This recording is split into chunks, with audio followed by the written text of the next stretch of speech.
Il y a une menace de pandémie en ce qui concerne la grippe A, hein, et donc il y a des mesures de précaution à prendre. Et donc ça, vous le distribuez à vos parents.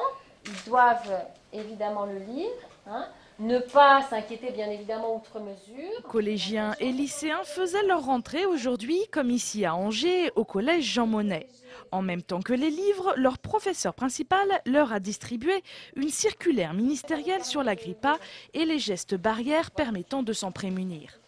Se laver les mains souvent, éviter d'attraper trop de microbes. Je me dis des fois qu'on en parle peut-être un peu trop.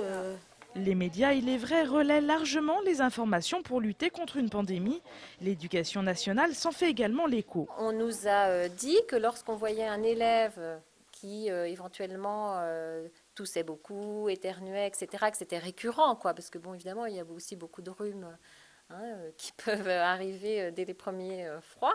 Eh bien, on devait le signaler automatiquement à la vie scolaire, qui prenait l'élève en charge, que l'élève serait éventuellement isolé et qu'ensuite, bien évidemment, c'était les parents qui devaient récupérer l'enfant et voir un médecin qui, lui, allait dire si ce serait la grippe A ou autre chose.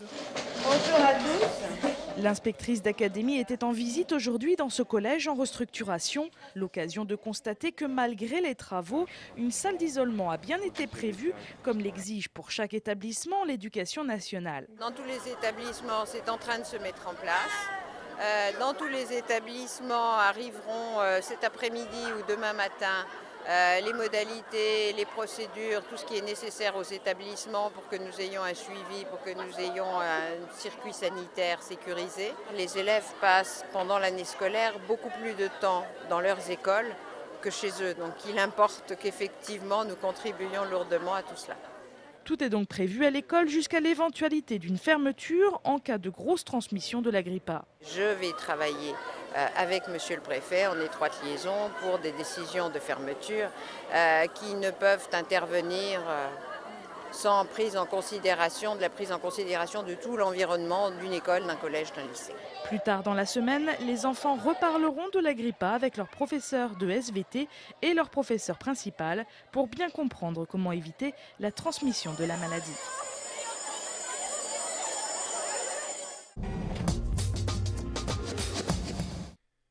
Tout nouveau et surtout très tôt. Angers-Loire Métropole a en effet mis en service ce matin 4 nouvelles lignes de bus qui ont toute la particularité d'accueillir leurs premiers usagers dès 5h47.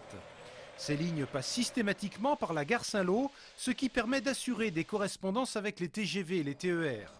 L'objectif est également de répondre aux besoins de salariés démarrant très tôt leur journée de travail. C'est un nouveau service parce qu'il y a des horaires atypiques. Je pense par exemple aux employés du CHU, de l'hôpital, qui vont prendre leur service à 6h30 et ils ont besoin d'être arrivés à 6h30. Donc tous ces horaires atypiques, là, on apporte une réponse. Là, on apporte une véritable économie. Une voiture, c'est de l'ordre de 500 € par mois. Et faire l'économie de 500 € par mois, c'est énorme de se dire, non, là, je vais pouvoir prendre le bus. Les horaires atypiques, ce n'est pas forcément les personnes qui sont les mieux payées. Ce dispositif de ligne matinale restera en service au moins jusqu'à l'arrivée du tramway. Pour toutes les informations utiles, n'hésitez pas à consulter le site internet www.cotra.fr.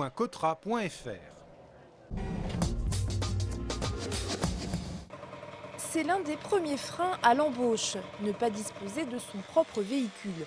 Afin de dépanner ses salariés, l'AITA, une association angevine d'insertion professionnelle, prête des véhicules. Une initiative pratique et utile, née d'un constat. Certaines personnes qui étaient prêtes à travailler, qui étaient motivées pour travailler, certaines fois ne pouvaient pas aller à la mission uniquement à cause de ça. Et donc on voulait trouver une solution. Ce prêt de véhicule a été une vraie aubaine pour Nathalie. Sa voiture est tombée en panne en mai dernier. Sans moyen de locomotion, elle aurait pu perdre son emploi. Ça m'aide beaucoup puisque le matin, je suis en déplacement constant et je dois porter du matériel, enfin transporter du matériel, on va dire. Et l'après-midi, chez les particuliers, il y en a sur Angers, mais en dehors d'Angers également, donc je ne peux pas me passer de véhicule.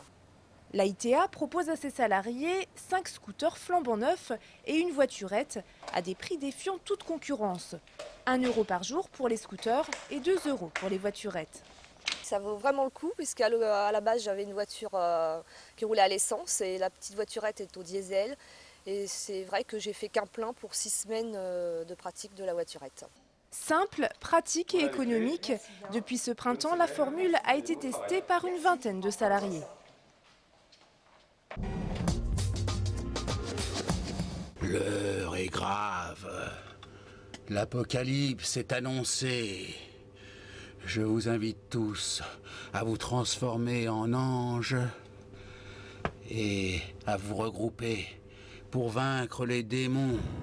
Gilbert Baudin vous aura prévenu. Le retour des démons est annoncé en terre angevine. Les 11, 12 et 13 septembre prochains, une déferlante démoniaque va débarquer à Angers. Dans une BD distribuée gratuitement aux quatre coins de la ville, Gilbert Baudin nous dévoile comment il a découvert la catastrophe qui va se dérouler dans notre cité. N'ayez crainte, ces démons sont en fait des personnages que des anges vont tenter de terrasser pendant les festivités des accroche-cœurs. Anges et démons, ce sera en effet le thème de ce 11e festival. Il y a des anges et des personnages angéliques qui vont arriver sur la ville, c'est nos comédiens, mais après l'idée c'est que les angevins participent à ça et deviennent eux-mêmes des anges. Donc on va les entraîner à ça, on va essayer de les persuader de devenir des anges pour lutter contre ces démons potentiels qui arrivent. À la paperie, chez la compagnie angevine Jobitume, les anges se préparent à attaquer.